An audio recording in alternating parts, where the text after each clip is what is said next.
నమస్కారం. శ్రీనిలయం కార్యక్రమానికి స్వాగతం.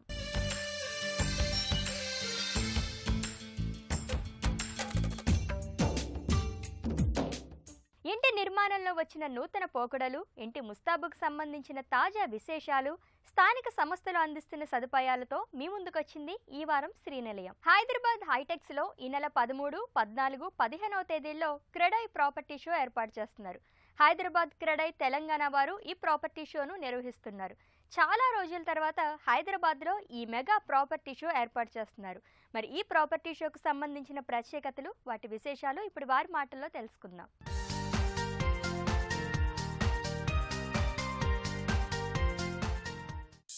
రెండు రాష్ట్రాల తెలుగు ప్రేక్షకులకి క్రెడై హైదరాబాద్ తరపున నమస్కారాలు. ప్రతి మనిషికి ఒక ఇల్లు అనేది ఒక కోరిక. ఆ కోరికలను సాకారం చేసేదే మా నిర్మాణ రంగం. ఎప్పుడు కూడా మీకు తెలిసిందే, ప్రతి సంవత్సరం క్రెడై హైదరాబాద్ తరపున ప్రాపర్టీ షో నిర్వహించడం జరుగుతుంది. ఈసారి కూడా అదేవిధంగా 2 సంవత్సరాల గ్యాప్తో చెప్పవచ్చు. ఎందుకంటే మనకి పాండమిక్ వల్ల మేము ఆ ఈవెంట్ నిర్వహించలేకపోతున్నాము. మళ్ళీ పెద్ద ఎత్తున మీ అందరి కోసం క్రెడై హైదరాబాద్ ఈ నెల 13, 14, 15 తారీఖుల్లో హైటెక్స్ లోపల క్రెడై హైదరాబాద్ ప్రాపర్టీ షో నిర్వహించడం జరుగుతుంది. మీ అందరికీ తెలిసిందే, గడిచిన 2 సంవత్సరాలుగా పాండమిక్ ఎఫెక్ట్ వల్ల ఏ రకమైన కార్యక్రమం నిర్వహించలేకపోయి ఉన్నాము. మాది క్రెడై హైదరాబాద్ ప్రాపర్టీ షో ఎప్పుడు ఒక ఫ్లాగ్షిప్ ఈవెంట్ కాబట్టి అందరికీ ఒక సింగిల్ ప్లాట్ఫామ్ పైన ఎవరికి కావాల్సిన విధంగా ఒక ప్రాపర్టీ తీసుకోవడానికి ఒక అవకాశం అనేది మేము క్రియేట్ చేయడం జరుగుతుంది. అదేవిధంగా ఈసారి కూడా నిర్వహించే ఈ కార్యక్రమంలో మీ అందరికీ వచ్చేసి మీకు నచ్చిన ఒక ఇల్లు అనే కళను సాకారం చేసుకోవడానికి ప్రయత్నం చేయండి. ఇప్పుడున్న స్థితులను బట్టేసి క్రెడై నిర్వహించే ఈ కార్యక్రమం మీ అందరికీ ఒక రకంగా హెల్ప్ చేస్తుందని చెప్పవచ్చు. గడిచిన 3-4 సంవత్సరాలుగా హైదరాబాద్ నిర్మాణ రంగం ఒక కొత్త దిశలో ప్రయాణిస్తుంది. ఒక ఇల్లు అనేది కొనుక్కోవడానికి ఇది సరైన సమయం అనేది మీ అందరికీ కూడా తెలుసు. అలాగే ఈ పాండమిక్లో నిర్వహించే ఈ ప్రాపర్టీ షో గురించి ఏదైనా ఒక ప్రికాషన్స్ గురించి ఎవరికైనా అనుమానాలు ఉన్నా కూడా వీఆర్ టేకింగ్ అట్మోస్ట్ కేర్. ఒక హెల్త్ కేర్ ఏజెన్సీని కూడా ఎంగేజ్ చేయడం జరుగుతుంది. We are totally taking care of protocols what to be followed. ప్రతి ఒక్కరూ లోపల ఎంట్రీ అయ్యేటప్పుడే స్క్రీనింగ్ చేయడం కానీ, లోపల ఇంటర్నల్ శానిటైజేషన్ కూడా స్టాండర్డ్ నామ్స్ ప్రకారం మెయింటైన్ చేయడం జరుగుతుంది. ఇంకా ఈ ప్రాపర్టీ షో లోపల ఎవ్రీ ఇయర్లా కాకుండా నెంబర్ ఆఫ్ స్టాల్స్ కూడా తగ్గించడం జరిగింది. అంటే స్పేషియస్ స్టాల్స్ పెట్టేసి నెంబర్ ఆఫ్ స్టాల్స్ తగ్గించడం జరిగింది. అయినా కూడా అందరు బిల్డర్స్ పెద్ద పెద్ద ప్రాజెక్ట్స్ డిస్ప్లే చేయడం జరుగుతుంది. నెంబర్ ఆఫ్ యూనిట్స్ ఎక్కువ ఉంటాయి ఈసారి. గడిచిన సంవత్సరం కంటే కూడా ఈసారి నెంబర్ ఆఫ్ యూనిట్స్ డిస్ప్లేకి చాలా ఎక్కువ ఉంటాయి. సోషల్ డిస్టెన్స్ అనేది మెయింటైన్ చేస్తూ కూడా ఎవరు కూడా ఒకే దగ్గర గుమికూడకుండా ప్రాపర్ ప్రికాషన్స్ తోటి కూడా ట్రాన్సాక్షన్ చేసుకోవడానికి ఒక విధమైన ప్లాట్ఫామ్ మేము క్రియేట్ చేయడం జరుగుతుంది. బ్యాంకర్స్ కూడా పార్టిసిపేట్ అవుతున్నారు. ఎవరైనా ఇంట్రెస్ట్ ఉన్న వాళ్ళకి బ్యాంక్ లోన్స్ అవైలబిలిటీ కానీ ఏదన్నా ఉన్నా కూడా they can on the spot they can get it approved. ఎప్పుడు కూడా క్రెడై హైదరాబాద్ ప్రాపర్టీ షో లోపల రెరా అప్రూవ్డ్ ప్రాజెక్ట్స్ మాత్రమే డిస్ప్లే చేయించడం జరుగుతుంది. సో ఎప్పుడు కూడా ఒక భరోసా ఉంటుంది అనమాట. కొనే వాళ్ళందరికీ కూడా ఒక రెరా అప్రూవ్డ్ ప్రాజెక్టు తీసుకున్నామనే దాని మీద ఉంటుంది. అందుకోసం మీ అందరికీ క్రెడై హైదరాబాద్ తరఫున మళ్ళీ ఆహ్వానిస్తున్నాము. ఈ నెల 13, 14, 15 తారీఖుల్లో హైటెక్స్లో నిర్వహించే క్రెడై హైదరాబాద్ ప్రాపర్టీ షోకి తప్పకుండా సందర్శించండి. మారుతున్న జీవన విధానంలో విద్యుత్ వినియోగం భారీగా పెరుగుతుంది. అయితే దీన్ని నివారించడానికి పలు నగరాల్లో బహుళ అంతస్తుల భవనాల్లో అపార్ట్మెంట్స్, ప్రభుత్వ ప్రైవేటు భవంతులపై సంప్రదాయ విద్యుత్తుకు బదులు సౌర విద్యుత్తును ఇంటిపై ఏర్పాటు చేసుకుంటున్నారు. ఒక్కసారి పెట్టుబడితో సౌర విద్యుత్ ఏర్పాటు చేసుకుంటే గృహ వినియోగదారులు విద్యుత్ బిల్లును చెల్లించే అవసరం ఉండదని నిపుణులు చెబుతున్నారు. మరి ఈ నేపథ్యంలో సౌర విద్యుత్ ఏర్పాటు చేసుకుంటే గృహ యజమానులకు ఎలాంటి లాభాలు ఉన్నాయి, ప్రభుత్వం అందించే సబ్సిడీ వివరాలతో మీ ముందుకొచ్చింది ఈ వారం శ్రీనిలయంలో ప్రత్యేక కథనం మీకోసం.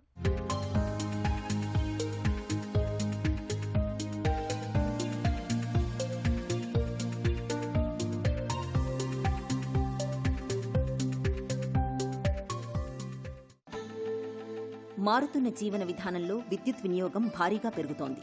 ఉత్పత్తి, వినియోగం మధ్య భారీ వ్యత్యాసాలు ఒకవైపు, మరోవైపు ఊహించని కరోనా మహమ్మారితో కుటుంబాలు ఇంటికే పరిమితమవుతున్నాయి. దీంతోపాటు విద్యార్థులకు ఆన్లైన్ తరగతులు, వర్క్ ఫ్రం హోంతో ఇంట్లో విద్యుత్ వినియోగం పెరుగుతోంది. సహజ వనరులు కళ్ల ముందే కరిగిపోతున్న తరుణంలో సోలార్ విద్యుత్ ఉత్పత్తి అసలైన ప్రత్యామ్నాయంగా మారింది. ప్రస్తుతం ఎకరాల కొద్దీ భూములు ఎత్తైన ప్రదేశాల్లోనే కాదు, నగరాల్లో బహుళ అంతస్తుల భవనాలు, అపార్ట్మెంట్స్, స్వతంత్ర గృహాలు, ఇంటి పైకప్పుపై సోలార్ ప్యానెల్స్తో విద్యుత్ ఉత్పత్తి చేసే కార్యక్రమం తెలుగు రాష్ట్రాల్లో ఊపందుకుంటోంది. ముఖ్యంగా నగరాల్లో సోలార్ విద్యుత్ ఉత్పత్తిపై నగరవాసులు ఆసక్తి చూపుతున్నారు. కొత్తగా ఇంటి నిర్మాణం చేపట్టేవారు సోలార్ ప్యానెల్స్ను తప్పనిసరిగా ఏర్పాటు చేసుకుంటున్నారు.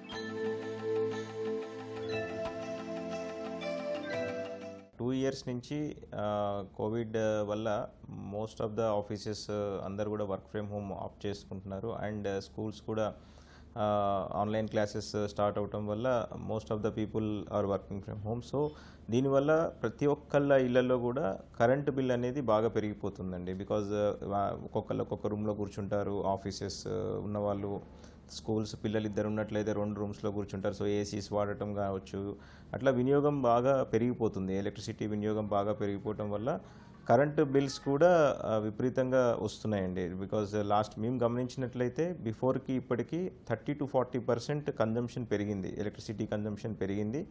అండ్ ఇంతకుముందు 1500, 2000 కరెంట్ బిల్స్ వచ్చే వాళ్ళకు ఇవాళ 3000, 4000 కూడా కరెంట్ బిల్స్ వస్తున్నాయి. సో దీన్ని దృష్టిలో పెట్టుకొని చాలామంది ఇప్పుడు రీసెంట్గా సోలార్ని ఆప్ట్ చేస్తున్నారండి. బికాస్ సోలార్కి వెళ్ళటం వల్ల కరెంటు బిల్లుని టోటల్గా జీరో చేసుకుంటున్నారు. Like what ever minimum bill ఎంతైతే ఉంటుందో 100 రూపీసో 150 రూపీసో అంటే 3-4 వేల కరెంటు బిల్లు వచ్చే వాళ్ళకి ఇవాళ 100 రూపాయల నుంచి 150 రూపాయలు మాత్రమే కరెంటు బిల్లు వస్తుంది. 5 సంవత్సరాల క్రితం 1 కిలోవాట్ సోలార్ విద్యుత్ ఉత్పత్తికి ₹1,00,000 వరకు ఖర్చవుతుండగా ప్రస్తుతం వాటి ధర ప్రభుత్వం ఇచ్చే రాయితీ పోను 35 నుండి 40,000 రూపాయల వరకే ఖర్చవుతోంది. 1 కిలోవాట్ సౌర పలక రోజుకు 4 యూనిట్ల చొప్పున నెలకు 120 యూనిట్ల విద్యుత్తును ఉత్పత్తి చేస్తుంది. మీ కుటుంబ సభ్యుల విద్యుత్ వినియోగం, ఇంట్లో కరెంటు ఆధారిత గృహోపకరణాల ఆధారంగా ఇంటి పైకప్పుపై సౌర పలకలను ఏర్పాటు చేసుకోవాల్సి ఉంటుంది. 1. సౌర విద్యుత్తును గ్రిడ్కు అనుసంధానం చేయడం. 2. మీరు వినియోగించని యూనిట్లను ఉత్పత్తి చేసుకోవడం ఉంటుంది. ఇక ప్రతి నెలా వచ్చే విద్యుత్ బిల్లులలో 2,000 నుంచి 3,000 రూపాయల వరకు చెల్లించేవారు 1,000 రూపాయలు కూడా చెల్లించాల్సిన అవసరం ఉండదు. ముఖ్యంగా గేటెడ్ కమ్యూనిటీ, హైరేంజ్డ్ అపార్ట్మెంట్ వంటి ప్రాజెక్ట్ సోలార్ విద్యుత్ ఉత్పత్తికి ప్రత్యేకంగా బడ్జెట్ను కేటాయిస్తున్నారు. హైదరాబాద్ కొంపల్లిలో 105 కుటుంబాలు నివసించే అపార్ట్మెంట్ వాసులకు నెల 65,000 రూపాయల కరెంటు బిల్లు వచ్చింది. ప్రస్తుతం ఈ అపార్ట్మెంట్ వాసులు సోలార్ విద్యుత్తును ఏర్పాటు చేసుకున్నారు. ఆ తర్వాత నెలకు 5,000 రూపాయలు మాత్రమే చెల్లిస్తున్నారు. ఇందుకోసం ప్రత్యేకంగా అపార్ట్మెంట్ వాసుల దగ్గర డబ్బులు వసూలు చేయకుండా కార్పస్ ఫండ్ మీద వచ్చే వడ్డీని సోలార్ విద్యుత్తుకు ఏర్పాటుకయ్యే ఖర్చును ఈఎంఐ రూపంలో కడుతున్నారు. నివాసితులకు అవసరమయ్యే వినియోగించే విద్యుత్తులో కొంత భాగాన్ని వారే ఉత్పత్తి చేసుకునేలా ప్రణాళికలు సిద్ధం చేసుకుంటున్నారు. ఈ గ్రీన్ ఎనర్జీ వల్ల అడ్వాంటేజ్ ఏంటంటే ఇది రెన్యూవబుల్ ఎనర్జీ కింద వస్తుంది. ఈ రెన్యూవబుల్ ఎనర్జీ ఏంటంటే ఇది ఎప్పుడు ఉంటుంది. Like sun, it is available throughout seasons, everyday. That India అనుకోండి, మనకి ఇంకా సన్ ఎక్కువ ఉంటుంది కాబట్టి మనకు మ్యాక్సిమం బెనిఫిట్ ఉంటుంది. టోటల్గా 103 ఫ్యామిలీస్ ఉంటాయి. మన ఇండివిజువల్ హౌస్ అనుకోండి, మన ఇష్టం అది. కాకపోతే ఇక్కడ ఏంటంటే కామన్ ఏరియాస్కే మనం యూజ్ చేసుకోగలం. ఏదైతే పవర్ జనరేట్ అవుతుందో ఇండివిజువల్గా బెనిఫిట్ తీసుకోలేం. బట్ ఈ కలెక్టివ్ బెనిఫిట్ కూడా ఇండివిజువల్కి కూడా ఎవ్రీ ఫ్యామిలీకి వస్తుంది. సో అప్పుడు చూసి మనకి ఏదైతే ఉందో రూఫ్ టాప్, ఇంకా సరౌండింగ్ స్పేస్ ఉండదు. మనం ఉండేది అపార్ట్మెంట్ కల్చర్, మనకేం పెద్ద ల్యాండ్ ఉండదు. సో ఇక్కడ ఏం చేసామంటే ఏదైతే రూఫ్ టాప్ ఉందో మొత్తం సర్వే చేయించి దానిలో ఎంతైతే మనకు ఉందో మ్యాక్సిమం కెపాసిటీ ఎంత పెట్టగలం చూసి, దేన్ని డిస్టర్బ్ చేయకుండా మనకుండే స్ట్రక్చర్ తీసుకుంటుందా ఈ లోడ్ అని కూడా చూసి, then we have selected 55 kilowatt for our apartment. So మేమేం చేసామంటే మా బిల్డింగ్కి 50 lakhs కార్పస్ ఫండ్ ఉంది. ఆ కార్పస్ ఫండ్లోంచి అవుట్ ఆఫ్ 50 lakhsలోంచి 20 lakhs మేము తీసేసుకొని దీనికి 19.15 lakhs అయింది మొత్తం మాకు కన్స్ట్రక్ట్ చేసుకొని, ఏదైతే మంత్లీ మనకి పవర్ సేవింగ్స్ ఉన్నాయో ఆ అమౌంట్ తిరిగి మళ్ళీ మన కార్పస్ ఫండ్కి వెళ్ళిపోతుంది. సో ఇలా చూసుకుంటే మాకు ఇప్పుడు ప్రజెంట్ 50,000 మినిమం మిగులుతూ ఉంది. ఆ పవర్ సేవింగ్స్లో మేము పెట్టింది 20 lakhs వేసుకోండి for a rough calculation. So 40 monthsలో మాకు పేబ్యాక్ వచ్చేస్తుంది. సో దాని తర్వాత ఇది ఎలాగో 20-25 years పనిచేస్తుంది కాబట్టి though the efficiency is coming down, మనకు బెనిఫిట్స్ అయితే సొసైటీకి ఉంటుంది అన్న ఉద్దేశంతో ముందుకెళ్తాను. సో మా క్యాపిటల్తో కూడా పని లేదు, మా ఫండ్నే యూజ్ చేసుకున్నాం. ఆ ఫండ్ బ్యాంకులో ఉండడం వల్ల ఏమవుతుందంటే ఆ ఇంట్రెస్ట్ పార్ట్ వస్తుంది, దాని మీద ట్యాక్స్ కడతా ఉన్నాం. సో అవేవి లేకుండా మేము తగ్గించుకోగలుగుతూ, ఎలాగో కొత్త అపార్ట్మెంట్ మన 5 years వరకు నాకు తెలిసి రిపేర్స్ ఏం రావు. Before that we'll repay back to our corpus fund amount. అది మోడల్ మాది. మాకు ఎంత 65,000 ఆన్ యావరేజ్ వచ్చేది every month bill, power bills ఈ కామన్ ఏరియాస్ తాలూకా పవర్కి అవసరం. ఇప్పుడు వచ్చేసరికి ఎంత వస్తుందంటే ఆల్మోస్ట్ 5,000 వస్తుంది. అంటే మేము ఇన్స్టాల్ చేసి ఏప్రిల్ ఎండకి అయింది. సో మే, జూన్, జూలై 3 నెలలే మాకు బెనిఫిట్ వచ్చింది.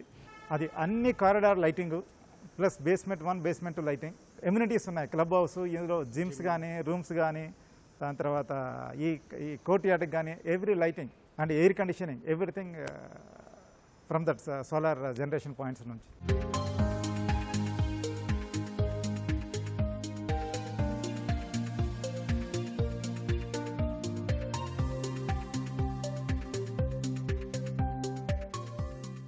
ఈ కరోనా మహమ్మారితో ఇంటి నుండి పనిచేస్తున్నారు. దీంతో కరెంటు బిల్లులు బాగా పెరుగుతున్నాయి. సాధారణం కంటే ఎక్కువసేపు పనిచేస్తూ ఉండటంతో సహజంగానే విద్యుత్ బిల్లులు అమాంతం పెరుగుతున్నాయి. ఇలాంటి సందర్భాల్లో అవకాశం ఉన్నవారు ఇంటి పైకప్పుపై సోలార్ రూఫ్ టాప్ ప్యానెల్స్ ఏర్పాటు చేసుకుంటున్నారు.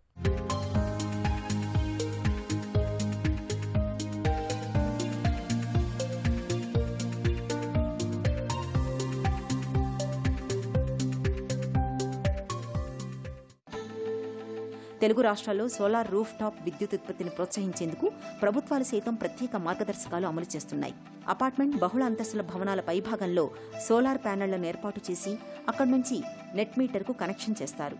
సోలార్ ప్యానెళ్ల ద్వారా ఉత్పత్తి అయిన విద్యుత్తును ఇంట్లో వాడుకున్న తర్వాత మిగిలిన యూనిట్ల రూపంలో నెట్ మీటర్తో గ్రిడ్కు అనుసంధానం చేస్తారు. గ్రిడ్కు పంపించిన యూనిట్ల లెక్క ఇంట్లో ఏర్పాటు చేసిన నెట్ మీటర్తో నమోదవుతుంది. ఇంటికి వాడిన విద్యుత్ యూనిట్ల కంటే సౌర విద్యుత్ అధికంగా ఉత్పత్తి అయితే 6 నెలలకొకసారి విద్యుత్ బిల్లులో ఆ మొత్తాన్ని సర్దుబాటు చేస్తారు. ఫర్ ఎగ్జాంపుల్, చలికాలంలో మీరు ఎక్కువ జనరేషన్ అవుతుంది, కన్జంప్షన్ తక్కువ ఉంటుంది. సో అప్పుడు మీకు ఎక్సెస్ యూనిట్స్ ఏవైతే మీకు జనరేట్ చేసుకుంటున్నారో అవి గ్రిడ్కి కనెక్ట్ చేసుకొని నెక్స్ట్ ఫ్యూచర్ మంత్స్లో మీరు అది అడ్జస్ట్ చేసుకోవచ్చు. దానివల్ల మీరు సమ్మర్లో ఎప్పుడైతే ఎక్కువ కన్జంప్షన్ ఉండి కరెంట్ బిల్ మీకు ఎప్పుడైతే ఎక్కువ వస్తుందో ఈ సేవ్ చేసుకున్న యూనిట్స్ క్యారీ ఫార్వర్డ్ అయ్యి ఆ మంత్స్లో మీకు అడ్జస్ట్ అవ్వడం జరుగుతుంది. సో దానివల్ల మీరు జనరేట్ చేస్తున్న ప్రతి యూనిట్ కూడా మీకు ఉపయోగపడుతుంది. ఈ మధ్యకాలంలో చూసినట్లయితే చాలామంది సోలార్ ఆప్ చేస్తున్నారండి. అపార్ట్మెంట్స్లో కామన్ ఎమ్యూనిటీస్కి సంబంధించిన పవర్ రిక్వైర్మెంట్స్ ఏవైతే ఉంటాయో, లైక్ మీ లిఫ్ట్స్ కావచ్చు, కామన్ లైటింగ్లో వాడే లైటింగ్ కానీ, తర్వాత ఎస్టీపీ ఉంటాయి. ఇవాళ రేపు కంపల్సరీ మ్యాండేట్ చేశారు government. So STP plants, water treatment plants ఉంటాయి. వీటన్నిటి వల్ల పవర్ కన్జంప్షన్ రిక్వైర్మెంట్స్ చాలా ఎక్కువైపోతున్నాయి కామన్ లైటింగ్లో కూడా, కామన్ రిక్వైర్మెంట్లో కూడా.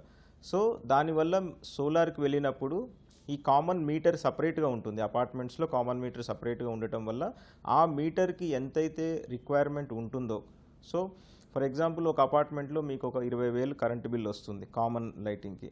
సో ఒక 20 కిలోవాట్ సిస్టమ్ మీరు ఇన్స్టాల్ చేసుకున్నట్లయితే మీ ఎలక్ట్రిసిటీ బిల్ని టోటల్గా మినిమైజ్ చేసుకోవచ్చు, జీరో చేసుకోవచ్చు. అలా ఎవరికి ఎంత రిక్వైర్మెంట్, కన్జంప్షన్ నుండి రిక్వైర్మెంట్ ఉంటుందో దానికి తగ్గట్టుగా ఒక 1 ఇయర్ మనం యావరేజ్ రిక్వైర్మెంట్ తీసుకొని దానికి ప్లేస్ కనుక అంత ఉన్నట్లయితే మనం మ్యాక్సిమం కెపాసిటీకి వెళ్ళిపోయి కరెంటు బిల్ మొత్తాన్ని కూడా జీరో చేసుకోవచ్చు.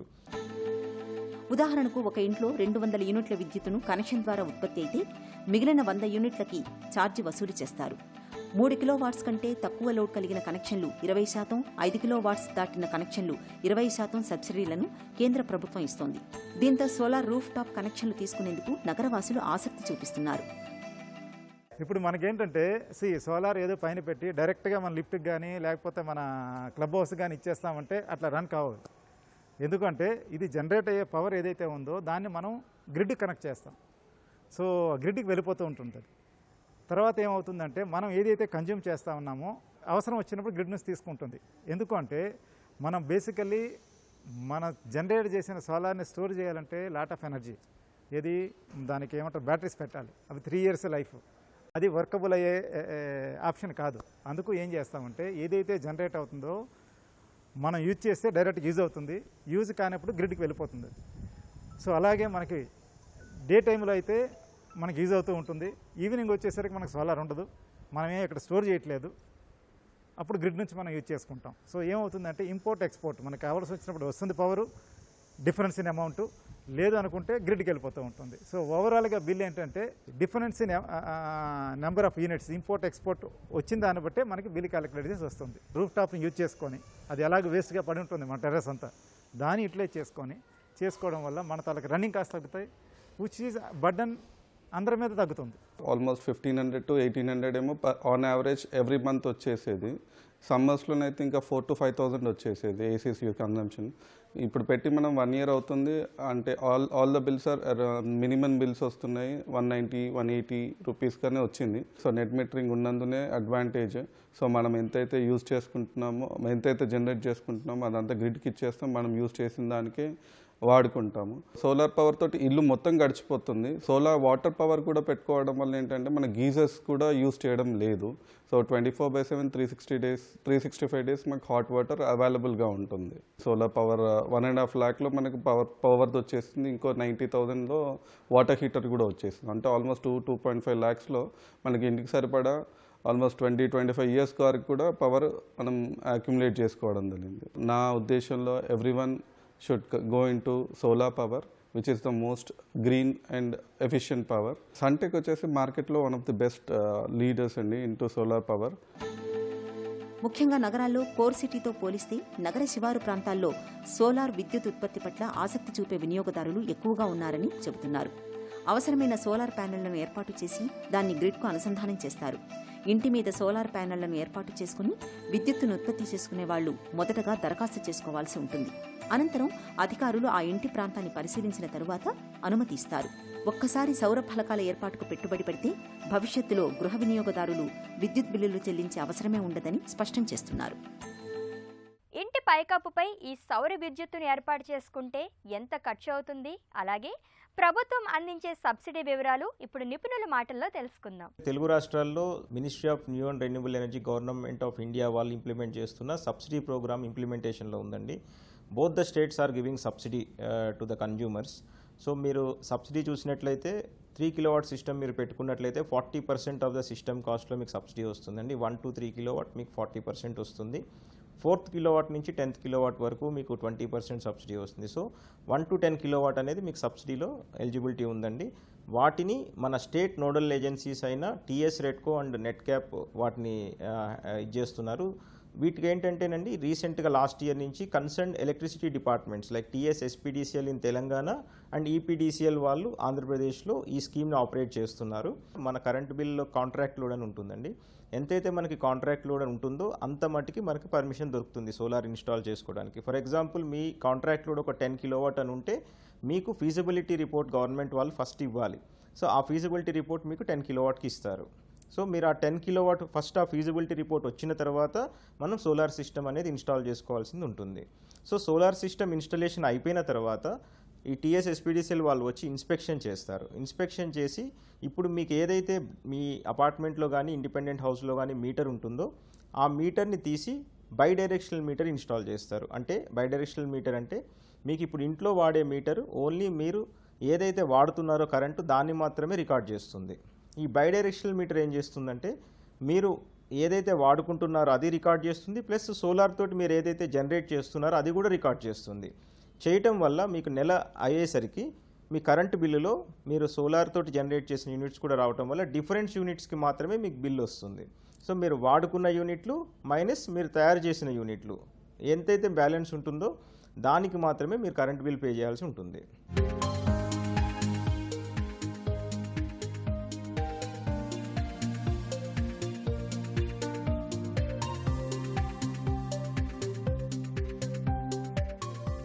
ఆధునిక జీవన ప్రమాణాల్లో మనుషుల వ్యవహార శైలి, సంస్కృతి, అభిరుచులు, అలంకరణ పద్ధతులు అన్నీ మారిపోతున్నాయి.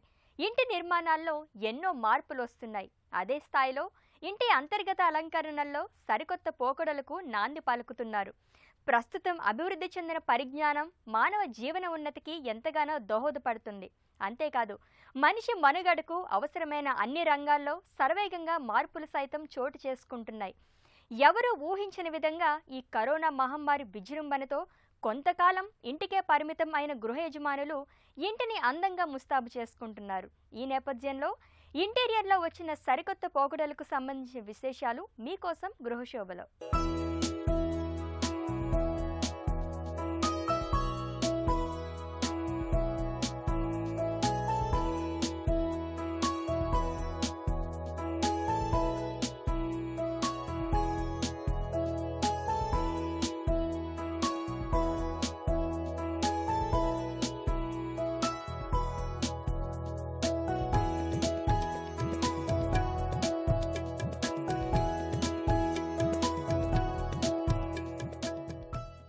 సో ఎంత మంచిగా డిజైన్ చేసుకున్నప్పటికీ మెయింటెనెన్స్ ఎక్కువ ఉన్నప్పుడు మళ్ళీ చాలా శ్రమ అవుతుంది. మనం చూస్తున్న మెయిడ్స్ ఉండట్లేదు, పని ఎక్కువ అవుతుంది. సో హౌస్ ఎంత ఎలిగెంట్గా ఉన్నా కానీ అంత సింపుల్ అండ్ మెయింటెనెన్స్ ఫ్రెండ్లీ ఉన్నప్పుడు మనకి కన్వీనియంట్గా ఉంటుంది. టీవీ యూనిట్ డిజైన్ వచ్చేసరికి మనం చూస్తుంటాం లాట్ ఆఫ్ డెకార్ పీసెస్ అని, షో కేసెస్ అని పెట్టుకుంటాం. సో అవి తెచ్చి పెట్టుకోవడం ఒక కన్సర్న్ అయితే, వాటిని మెయింటైన్ చేయడం, డస్టింగ్ చేసుకోవడం ఈజ్ అనదర్ కన్సర్న్. సో యూజువల్గా టీవీ యూనిట్స్ ఎంత సింపుల్గా స్లీక్గా వీలైతే అంత బాగా మెయింటైన్ చేసుకోవడం అవుతుంది. ఈ టీవీ యూనిట్ డిజైన్లో యూజువల్గా మనం ఫేస్ చేసే ఛాలెంజ్ ఎస్పెషలీ అపార్ట్మెంట్స్కి వచ్చేసరికి డోర్ ఓపెనింగ్ దగ్గర we always have that blankness అనమాట. సో దాన్ని అడ్రస్ చేయలేము బికాస్ డోర్ ఓపెనింగ్కి స్పేస్ కావాలి. At the same time address చేయకుండా వదిలేసినప్పుడు most of the time door close చేసే ఉంటుంది కాబట్టి అది ఎంటీగా కనిపిస్తుంది. సో ఇట్లాంటి మంచి ఎలిగెంట్ వాల్ పేపర్తో మనం ట్రీట్ చేయొచ్చు. దీనివల్ల ఇంకొక అడ్వాంటేజ్ ఏంటైతే డిస్ట్రిబ్యూషన్ బోర్డ్ వస్తుంది మనకి హౌస్ స్టార్టింగ్లో. ఆ డిస్ట్రిబ్యూషన్ బోర్డ్ని కూడా మంచిగా ఇట్లా వాల్ పేపర్తో కవర్ చేసిస్తే ఎలిగెంట్గా ఉంటుంది, మనం ఫ్లాస్ని కవర్ చేసినట్టు కూడా అవుతుంది. ఈ టీవీ యూనిట్ డిజైన్ మనం ఇందాక చూసిన ఫీచర్ వాల్కి ఆపోజిట్లో ఉంది. సో ఆ వాల్ ఆల్రెడీ బ్రైట్గా ఉన్నందుకు ఈ సైడ్ని మనం సటిల్ చేసాము.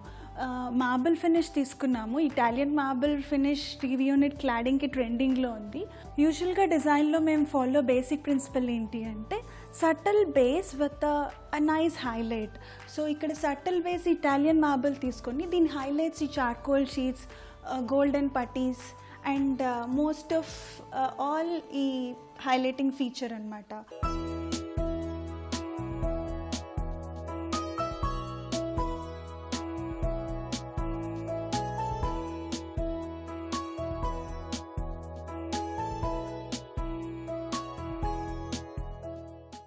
ఈ కార్యక్రమానికి సంబంధించిన అభిప్రాయాలు, సందేహాలు మాకు తెలియచేయండి. మా చిరునామా Srinilayam, ETV, Ramoji film city, Hyderabad 501512.